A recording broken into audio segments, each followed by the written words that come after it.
Saúde a igreja, com a graça e a paz. Que Deus possa nos abençoar em todo o tempo, recebendo nossos louvores na sua presença, que seja como um aroma suave ao Senhor, que nós possamos estar assim adorando em espírito e em verdade. Eu quero convidá-los a abrir suas Bíblias na carta de Paulo aos Colossenses, no capítulo 1. Carta de Paulo aos Colossenses, capítulo 1, do verso 9 até o verso 14. Carta de Paulo aos Colossenses, capítulo 1, do verso 9 até o verso 14. Diz assim a palavra do Senhor. Por esta razão também nós, desde o dia em que ouvimos, não cessamos de orar por vós e de pedir que transbordeis de pleno conhecimento da sua vontade em toda a sabedoria e entendimento espiritual, a fim de viverdes de modo digno do Senhor, para o seu inteiro agrado, frutificando em toda boa obra, e crescendo no pleno conhecimento de Deus, sendo fortalecidos com todo o poder, segundo a força da sua glória, em toda perseverança e longanimidade, com alegria, dando graças ao Pai, que vos fez idôneos à parte que vos cabe da herança dos santos na luz. Ele nos libertou do império das trevas e nos transportou para o reino do Filho do seu amor, no qual temos a redenção, a remissão de pecados. Vamos ler juntos versos 13 e 14, depois nós vamos orar também com nossas crianças. Versos 13 e 14.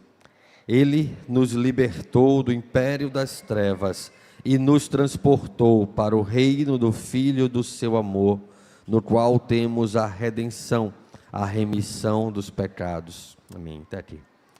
Vou convidar as crianças à frente, elas vão subir nesse momento, vão se preparar para o momento especial que farão aqui posteriormente, posterior ao culto.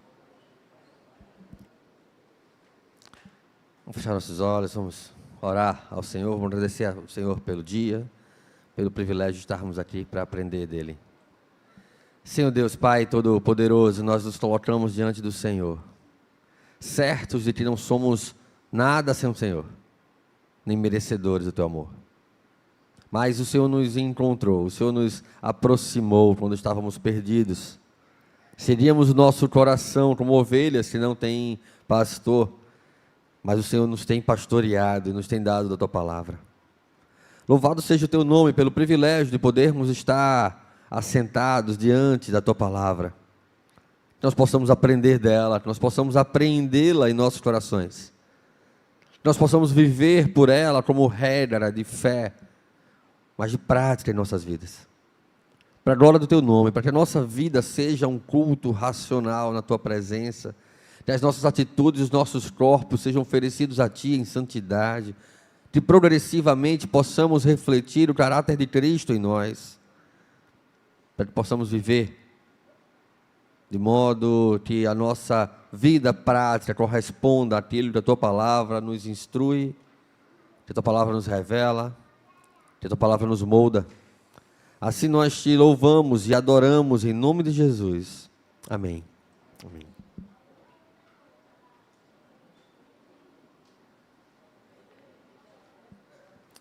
Meus irmãos, a carta de Paulo aos Colossenses, a epístola, e em especial esse trecho que nós lemos, do verso 9 até o verso 14, ele vai tratar especialmente de uma vida prática, da qual reflete o caráter da igreja de Cristo. E é importante nós tenhamos essa compreensão de como a nossa fé, de como o nosso tempo em que nós nos debruçamos diante da palavra do Senhor, do tempo no qual nós nos reunimos em torno da palavra do Senhor, da palavra do sacrifício, o quanto que isso é valioso e deve ser transformado, traduzido em atitude em nossas vidas, de maneira que a nossa vida seja correspondente àquilo que nós dizemos crer, de maneira que o nosso caráter seja moldado pelo poder da palavra do Senhor, do poder do Evangelho do Senhor. Quando nós tentamos tratar os nossos comportamentos pela força do nosso braço, pelos conhecimentos e métodos humanos, nós não somos capazes de transformar aquilo que somente a palavra do Senhor pode. O mais íntimo do nosso ser, a raiz de todas as nossas atitudes, o nosso coração. sem a compreensão espiritual da palavra do Senhor, o nosso coração não pode ser transformado. Sem a regeneração, essa atitude correspondente ao Evangelho, ela não é eficaz em nossas vidas, não é perene em nossas vidas, talvez circunstancial, talvez emocional. Mas a perenidade, a continuidade de uma vida correspondente à palavra do Senhor, ela só é possível por causa de Cristo. Nada pode fazer aquilo que só Cristo pode fazer em nossas vidas. Por isso, Paulo vai falar sobre um pleno cristianismo que é refletido nesse comportamento da igreja, a fim de viver de modo digno do Senhor. Se nós refletirmos para nós como essa palavra se aplica em nossas vidas, talvez nós tenhamos a dimensão da dificuldade de viver constantemente, não é à luz dos olhos dos homens, mas no íntimo do nosso ser, viver constantemente, viver perenemente, de modo digno do nosso Senhor. Se pudéssemos estar diante do Senhor, talvez nós teríamos muito temor daquilo que Ele poderia nos acusar, em razão de nossas atitudes, em razão do nosso modo de viver, em razão dos valores que nós alimentamos em nossos corações. Talvez nós tivéssemos o devido temor de estar diante de um Deus santo, porque essa é a compreensão clara que o Evangelho nos dá. Cristo é santo, Ele é perfeito, mas Ele, por causa do poder da palavra, Ele também aplica isso em nossos corações. Por isso, o autor vai falar sobre entendimento espiritual, sobre como associar esse entendimento espiritual à conduta, e isso é o fundamento, essa associação, essa convergência de compreensão, de luz da palavra, com aquilo que eu vivo, com o meu modo de viver, essas coisas convergindo, ela vai me permitir ter então um progresso espiritual diante da igreja, mas principalmente diante do Senhor. Paulo ora para que a igreja viva o cristianismo pleno, a plenitude da graça, a plenitude dos efeitos de Cristo em nossas vidas, e ele dá as razões disso. A plenitude do Espírito é algo que nós precisamos buscar continuamente como cristãos. Não podemos considerar em algum momento de nossas vidas, senão nós já alcançamos. Nós não precisamos mais, nós não precisamos nos debruçar mais, nós não precisamos nos alimentar mais, nós já alcançamos, agora está tudo bem. Nós temos o conhecimento, nós temos a doutrina, nós conhecemos os cânones, nós conhecemos os símbolos de fé. Isso não é suficiente. Paulo vai falar no capítulo 2 que a nossa religiosidade não é eficaz, não é suficiente diante da sedução do pecado. E aí no capítulo 3 ele vai dizer, olhe para as coisas do alto, onde Cristo vive. Porque se o nosso coração estiver dirigido para as coisas do alto, onde Cristo vive, toda a nossa vida vai ser moldada em razão desse amor, em razão desse foco, desse objetivo. Então Paulo vai nos dar essa compreensão de que o pleno cristianismo, ele se reflete em prática, ele não pode ser dissociado da prática. Nós pregamos no domingo passado sobre a carta escrita lá em Apocalipse para a igreja em Éfeso, uma igreja que perseverava na doutrina, que não envergonhava o nome de Cristo, que não admitia outras doutrinas satânicas dentro da igreja, que combatia o bom combate, mas que tinha abandonado o primeiro amor. Essa muitas vezes é o reflexo de uma vida religiosa sem Cristo. Se torna um fundamentalismo radical, sem vida prática, sem testemunho que reforce, que converse com a pregação, com aquilo que dizemos crer. Paulo foi mantido em prisão domiciliar quando escreveu essa carta, estava em Roma, e mesmo acorrentado, ele escreveu, não só essa, mas a carta aos Efésios, aos Filipenses, a Filemon, tratando profundamente das doutrinas da graça. Diante de uma igreja perseguida, ele falava sobre a graça abundante do Senhor, o reino dos céus, que era superior àquilo que a igreja poderia vir a perder nesta terra por alcançá-lo. Diante de uma igreja influenciada pelos judaizantes, pelos religiosos judeus daquela época, Paulo vai falar sobre uma graça que superabundou sobre aquilo que a lei não pôde fazer em nossas vidas, nos redimir, porque somos falhos diante da lei. Diante do sincretismo religioso, Paulo vai dizer, olha, é somente Cristo, nada pode ser acrescentado a Cristo Jesus, nenhuma outra tradição, nenhuma outra doutrina possa ser acrescentada àquilo que Cristo pregou, ao Evangelho da plenitude de Cristo Jesus. E é isso que precisamos nos apegar como igreja. O quanto precisamos de Cristo para nos fundamentar em nossas decisões, em nossas posições, no nosso modo de pensar, de agir. O quanto a nossa conduta, na nossa vida prática, nos lugares mais variados nos quais nós nos metemos, nós precisamos ter a consciência de que nosso pensamento deve estar cativo a Cristo, como ele escreve aos Coríntios. Todo pensamento cativo a Cristo, ou seja, quando eu quero pensar algo, quando eu quero planejar algo, quando eu quero sonhar algo, eu submeto isso a Cristo Jesus. É convergente com a tua palavra, é convergente com o poder do teu evangelho, glorifica o teu nome, e então a minha vida está caminhando para o pleno cristianismo, progressivamente. Colossos era, no primeiro século, nesse momento em que ela recebe essa carta, já uma cidade decadente economicamente, havia perdido a sua importância, ficava perto de outras cidades, conhecidas também entre as cartas, lá em Apocalipse, a cidade, por exemplo, de Laodiceia, e Herápolis, também citada. Embora já pudessem ter sido instruídos no Evangelho anteriormente, Paulo reforça a necessidade de não tirarem os olhos de Cristo. Não podemos encontrar salvação, consolo, não podemos encontrar socorro em nenhum outro lugar. Toda a nossa vida, toda a nossa conduta, toda a nossa esperança está fundamentada naquilo que Cristo fez. E se nós nos apegarmos a isso e lembrarmos, o texto está lá em Romanos, capítulo 8, verso 32, quando Paulo escreve, olha, Deus não poupou o próprio Filho, aquele que não poupou o próprio Filho, antes o entregou por nós, não nos dará nele tudo o que precisamos. Se nós pudéssemos entender este texto como a tábua da nossa salvação, nós não andaríamos ansiosos de coisa alguma, como Paulo também escreve aos Filipenses. Antes colocaríamos diante de Deus as nossas ansiedades, nossas petições, com orações, súplicas, mas com ações de graças, sabendo para quem nós estamos depositando a nossa confiança, diante de quem nós estamos colocando os nossos anseios. Então a paz de Deus, que excede todo o entendimento, guardará o nosso coração e a nossa mente. Paulo possivelmente passou por Colossos, quando se dirigia a Éfeso, mas não foi Paulo quem pregou e plantou aquela igreja efetivamente. Talvez Epáfras ou algum outro cristão na dispersão. Mas Paulo, a partir das informações que recebeu de Epáfras, que servia nessa igreja, Paulo pôde entender que muitas das práticas gentílicas, das práticas judaizantes estavam perturbando o coração da igreja.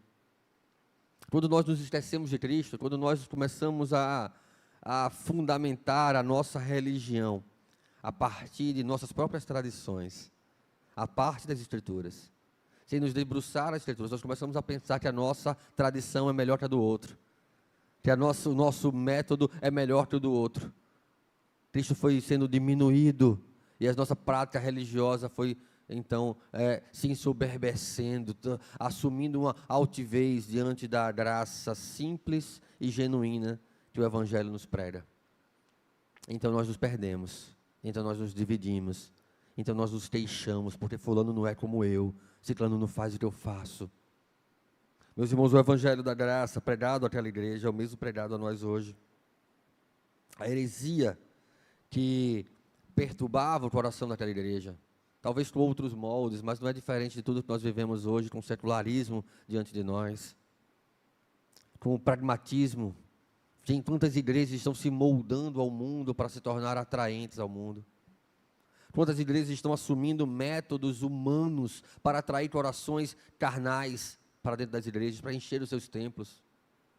Pregações humanistas, buscando exaltar o seu coração, o seu ego. Ah, você é maravilhoso, você pode, você vai vencer, você vai conquistar, você vai ser, com promessas vazias que não correspondem ao Evangelho. Nunca vi na palavra do Senhor dizer, olhe para o seu coração e siga o seu coração. Mas já vi a palavra do Senhor dizer que o nosso coração é enganoso, perverso, quem o conhecerá? Já vi a palavra do Senhor dizer que somente Deus pode transformar o nosso coração de pedra em coração de carne. Já vi a palavra do Senhor dizer que nós não temos que nos exaltar, muito pelo contrário, nos abnegar diante de Deus, abnegar os nossos sonhos, submetendo eles a Deus, nos abnegar de nossos anseios, nossos méritos pessoais, submetendo tudo a Cristo. É disso que a Bíblia fala. Não é sobre nós, ou como nós somos maravilhosos, mas é sobre como Cristo é maravilhoso e o que Ele fez por nós. É isso que nos dá esperança, é isso que nos move, é isso que nos conduz a uma prática sadia diante do poder do Evangelho. E não a nossa capacidade de servi-lo mais e melhor nos nossos conhecimentos e técnicas. Tudo isso sim pode ser usado para o Senhor, mas nada disso possa ser motivo para que o nosso coração se exalte diante daquele que é exaltado sobre todas as coisas. Por isso nós temos as virtudes da igreja fundamentadas e claramente trazidas aqui por algo que deveria ser vivido por nós. Amor, misericórdia, paciência, disposição. São o resultado de uma fé genuína que manifesta o fruto do Espírito. O fruto do Espírito, ele então revelado às pessoas à nossa volta pelo modo como nós vivemos. Quando nós lemos sobre o fruto do Espírito, nós temos muitas vezes o hábito de ler errado, a gente lê os frutos do Espírito, né? Então, como se fossem vários frutos, e a gente pode escolher alguns até. Isso aqui eu tenho, longanimidade, talvez, paciência às vezes.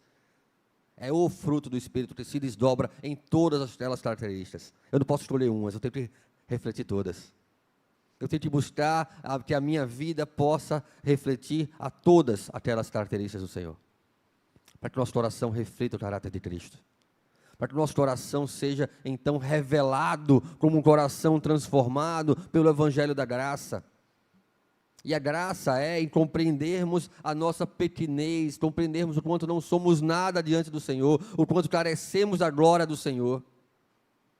E mesmo no orgulho do nosso coração, nós possamos suprimi-lo, a ponto de decidir que não podemos mais viver segundo o nosso coração. Mas devemos buscar o coração do Senhor, até que o coração do Senhor seja o nosso coração, até que a vontade do Senhor seja a minha vontade. Nosso maior inimigo e o mais negligenciado é o nosso coração enganoso. Nós olhamos lá para fora e batalhamos as batalhas lá de fora. Não, eu não tenho vergonha de dizer que eu sou crente, eu ando com a Bíblia, eu faço culto na minha casa, no meu escritório, eu tenho a Bíblia por cima da mesa, eu faço intervalo bíblico na minha faculdade, na minha escola. Mas o meu coração está cheio de pornografia, o meu coração está cheio do zelo deste mundo, o meu coração está cheio de planos que me enraizam a essa geração perdida e pervertida.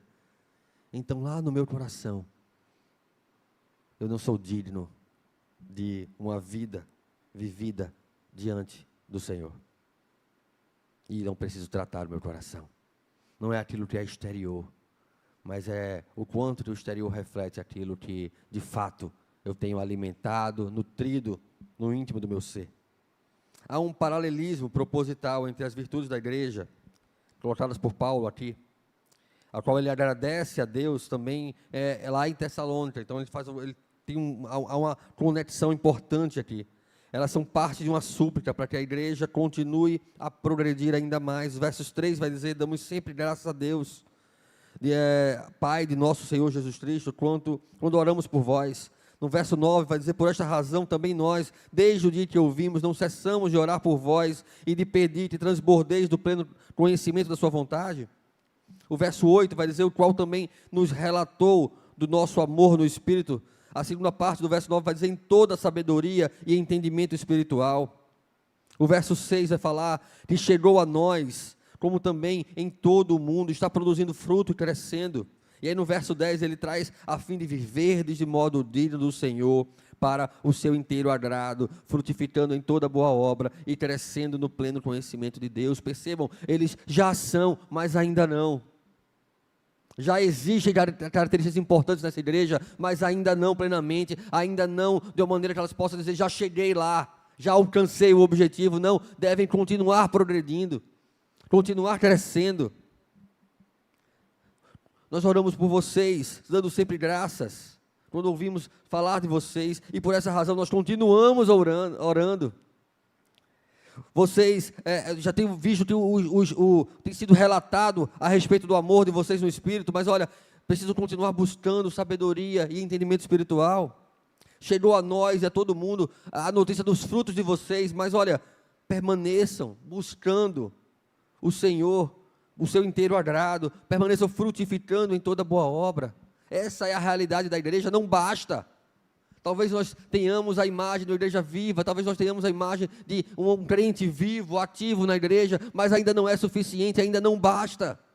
Precisamos continuar a buscar frutificar, precisamos continuar a buscar crescer espiritualmente, senão nós vamos nos perder, senão nós vamos nos entregar a um ativismo sem Cristo, ou a uma religiosidade sem o Deus da religião, ou criando falsos deuses para serem adorados, que parecem com Deus, mas não são.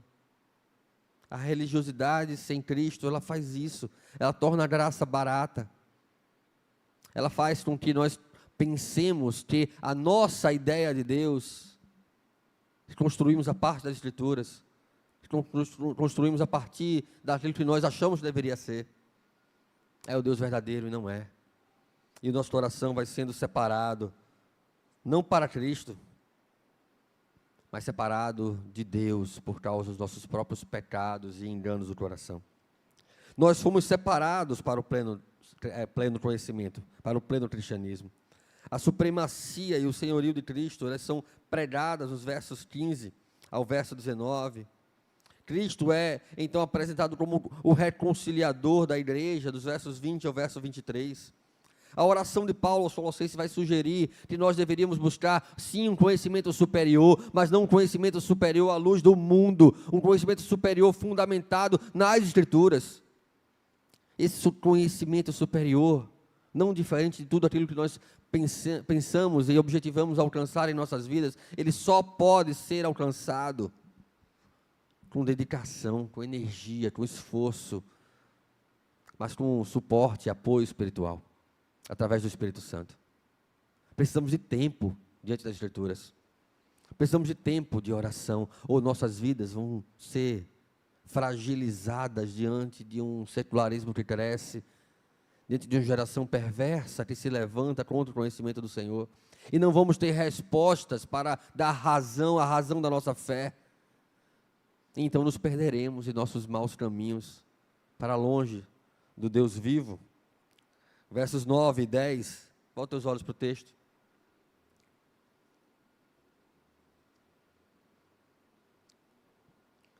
Paulo escreve: por esta razão também nós, desde o dia que ouvimos, não cessamos de orar por vós, e de pedir que transbordeis de pleno conhecimento da sua vontade, em toda sabedoria e entendimento espiritual. E aí um propósito no verso 10, há uma finalidade, a fim de viver de modo digno do Senhor, para seu inteiro agrado, frutificando em toda boa obra e crescendo no pleno conhecimento. O propósito de nosso é viver de modo digno do Senhor. Se a nossa vida não está convergente, não está refletindo o Senhor, precisamos de um conserto em nossas vidas. Precisamos colocar isso no trilho. Nós precisamos viver para o seu inteiro agrado. E como é isso? Como é viver de modo digno do Senhor? Como é viver para o agrado do Senhor? Frutificando em toda boa obra, crescendo no pleno conhecimento de Deus. Percebam que ele traz essa convergência que eu falei no início da exposição. O pleno conhecimento precisa convergir com os frutos, com a vida prática, com as minhas atitudes. Quando eu começo a crescer no pleno conhecimento de Deus, quando eu começo a viver frutificando, isso é o reflexo de que eu estou vivendo de modo digno do Senhor, que eu estou buscando viver de modo digno do Senhor, é buscar conhecer o Senhor, é buscar amar a Deus e viver Deus em nossas vidas. É buscar conhecer a Cristo de maneira profunda, transformadora, mas aplicar isso no meu coração. Perdoar, sim.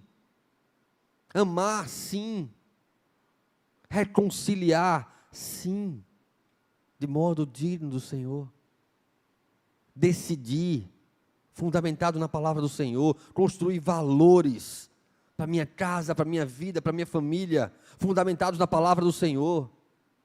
Mas como eu posso fazer isso se eu não conhecer a palavra do Senhor? Como eu posso fazer isso se essa não for a razão da minha existência? Se eu continuar vivendo com o meu coração voltado para as coisas desse mundo? Em vez de estar com o meu coração, os meus tesouros, a minha atenção no alto, onde Cristo vive. Essa é uma mudança genuína de vida que o Evangelho radical promove em nosso ser, quando ele é eficaz em nossas vidas. Sem uma mudança, sem um cavalo de pau, como a gente costuma dizer de maneira bem coloquial, uma mudança radical, um discipulado radical. Nós não vamos viver de modo digno do Senhor, porque o nosso coração e a nossa vida anterior, ela sempre foi moldada para esta geração, sempre foi moldada para buscar prazer nas coisas dessa vida, em detrimento das coisas do Senhor. Então o meu tempo, a minha energia, o meu salário, o meu recurso, a minha família, tudo é voltado para conquistar e ser e ter, longe do Senhor. Se o meu coração não for transformado por Deus, nós vamos buscar os tesouros desse mundo, os tesouros que perecem, que o ladrão rouba, que a traça corrói. E a nossa alegria vai estar então nessas coisas, naquilo que podemos ver e tocar, e tudo que nós podemos ver e tocar perece. E então a nossa alegria virá a perecer, a sucumbir diante das perdas. Aquilo que nós adoramos é tirado de nós. Então nossa alegria vai embora, porque ela não estava no Senhor. Meus irmãos, nós viemos nu a esse mundo e vamos sair dessa mesma forma. O que nós temos é a graça que nos dá. O que nós temos é a certeza da vida eterna nos céus. O verso 11, 12 e 13 vai falar disso. Sendo fortalecidos com todo o poder, segundo a força da sua glória, em toda perseverança e longanimidade, com alegria, dando graças ao Pai, que vos fez idôneos à parte que vos cabe, olha só, da herança dos santos na luz. Ao longo das Escrituras e na tradição religiosa, nós vamos ter sempre esse contraste entre trevas e luz, evidente na palavra do Senhor. A luz é trazida, e Cristo é narrado em João como a luz dos homens. Nós somos santos na luz. Nós amamos a luz, nós não amamos as trevas. Eu já contei para vocês a história que Sproul escreve para as crianças, lá chamada, intitulada A Luz do Mundo. Quando o personagem da história começa a querer questionar por que ele tem medo do escuro, o avô faz, olha, porque você vive para a luz. Você não é da escuridão. Então ele conta a história dos luzeiros, e como os luzeiros foram criados pelo luzeiro principal, e então depois eles se afastaram da luz do mundo, que era Deus, e começaram a se apagar como luzeiros, se distanciar de Deus, começaram a viver suas próprias vidas, e depois Deus mandou um luzeiro, seu filho como ele, e todos aqueles luzeiros se aproximavam, eram novamente iluminados, mas aqueles que tinham medo, que não queriam se aproximar do Filho do Senhor da luz, se afundavam ainda mais nas trevas. Luz e trevas são ilustrações contínuas nas Escrituras. Precisamos nos aproximar do Senhor da luz, para refletirmos a luz que vem do Senhor. Precisamos buscar um coração próximo, ter Cristo como, ter o mesmo sentimento, atitude, motivação de Cristo. Viver para a glória de Deus. Há um reino reservado para nós, diz o verso 13, Ele nos libertou do império das trevas e nos transportou para o reino do Filho do seu amor. A palavra diz para a igreja hoje, como diz para a minha vida, somos fortalecidos no Senhor, há poder e força em nossos corações. Mas olha, é muito difícil a vida cristã. Mas esses pecados são difíceis de deixar. Mas eu já causei dano demais por causa dos pecados. Deus nos dá poder e força. O que opera no cristão não é nada menos do que o poder do próprio Deus Todo-Poderoso. Ele é capaz de mudar qualquer coisa em nossas vidas. Tudo aquilo que precisar mudar, Ele pode fazê-lo por nós. Ele pode fazê-lo em nós. Não para exaltar a nós, mas para dar perseverança, isso a palavra vai dizer, para dar perseverança e longanimidade, para podermos viver de modo digno do Senhor com alegria. A vida cristã não tem que ser penosa, um fardo, muito pelo contrário. como na história de John Bunyan, no Peregrino, é o encontro com a cruz que tira o fardo das nossas costas. É o encontro com a cruz que nos dá a alegria de sermos libertados da expectativa míope dessa geração e começarmos a enxergar a cidade celestial diante de nós e começarmos a perseverar com alegria, caminhando dia após dia, sim, caindo talvez em alguns momentos, nos desviando nos momentos, mas pela graça do Senhor, sendo disciplinados, discipulados e dirigidos à cidade celestial que está posta diante de nós, para que possamos viver o pleno cristianismo. O poder de Deus nos faz idôneos, é isso que nos qualifica, é isso que nos torna aptos a participar. Ele deu-nos o poder, Ele nos tornou dignos da herança.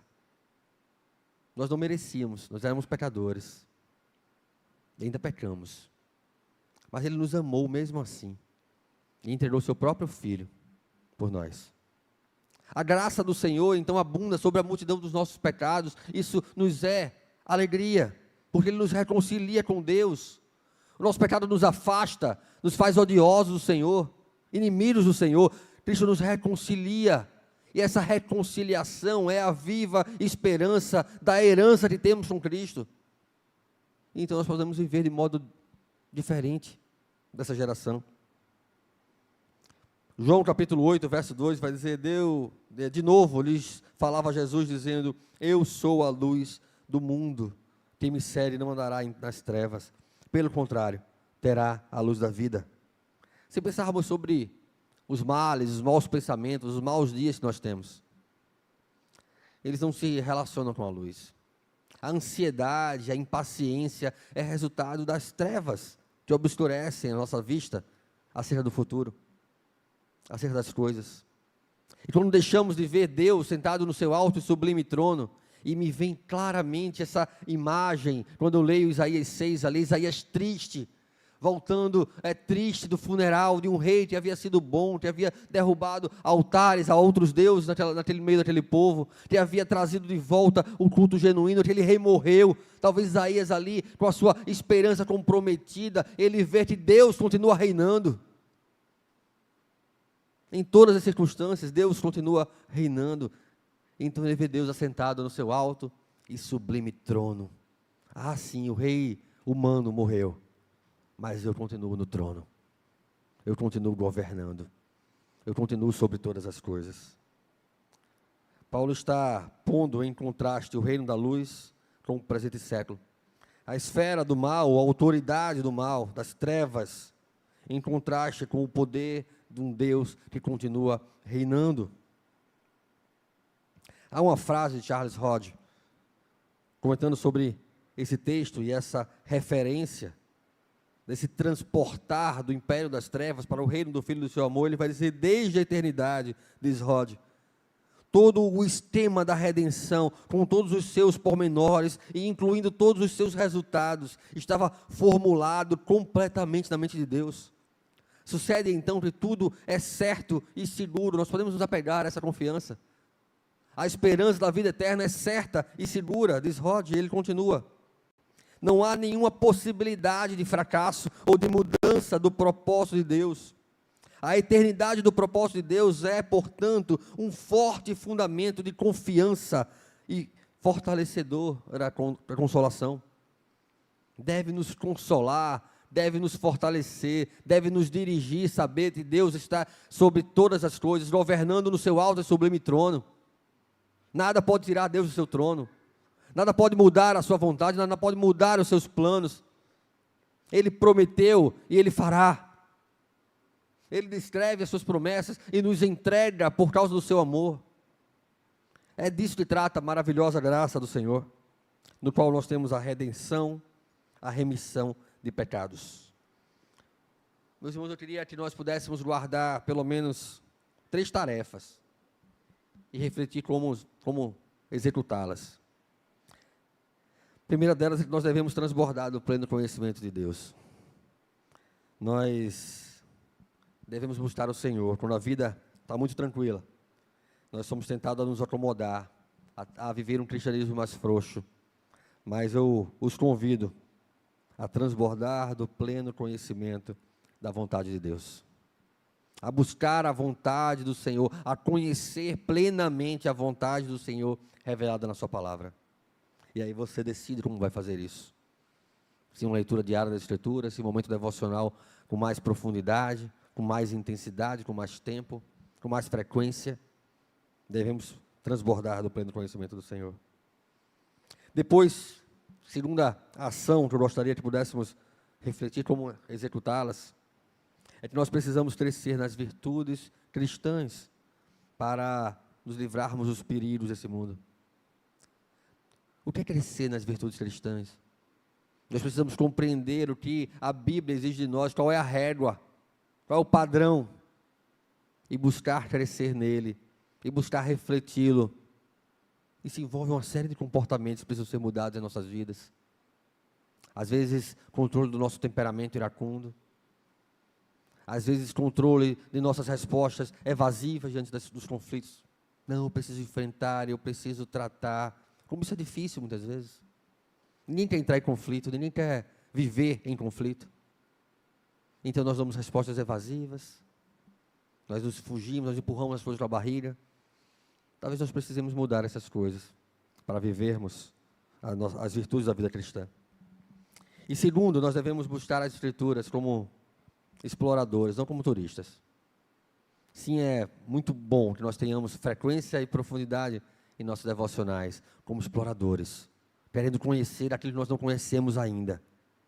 Não para cumprir um plano de leitura, não para cumprir um tempo devocional, mas para conhecer mais, para explorar mais. Estamos vivendo dias em que as igrejas têm voltado seus cultos para o homem, para o afago ao coração do homem. Paulo nos fala da plenitude de Cristo, da primazia de Cristo, dos efeitos de Cristo em nossas vidas. Precisamos explorar isso. Que Deus tenha misericórdia de nós. Vamos fechar nossos olhos, vamos orar ao Senhor, e se você puder fazer esse compromisso com o Senhor. Pai bendito, todo-poderoso Deus, louvado seja o teu santo nome, porque o Senhor é bom e as tuas misericórdias duram para sempre. Louvado seja o teu santo nome, porque nós podemos estar diante da tua palavra e aprender da tua palavra, e ter o nosso coração confrontado pela tua palavra, a vivermos pela tua palavra. Que Cristo seja tudo para nós, que Cristo seja o alvo de nossas vidas, nosso comportamento, nossa personalidade possa ser diminuída para que Cristo cresça em nossos corações. Aquilo que desejamos, que sonhamos, seja submetido a Ti, Senhor, para que a nossa vida seja coerente com aquilo que temos aprendido do Senhor. Louvado seja o Teu nome, em nome de Jesus. Amém.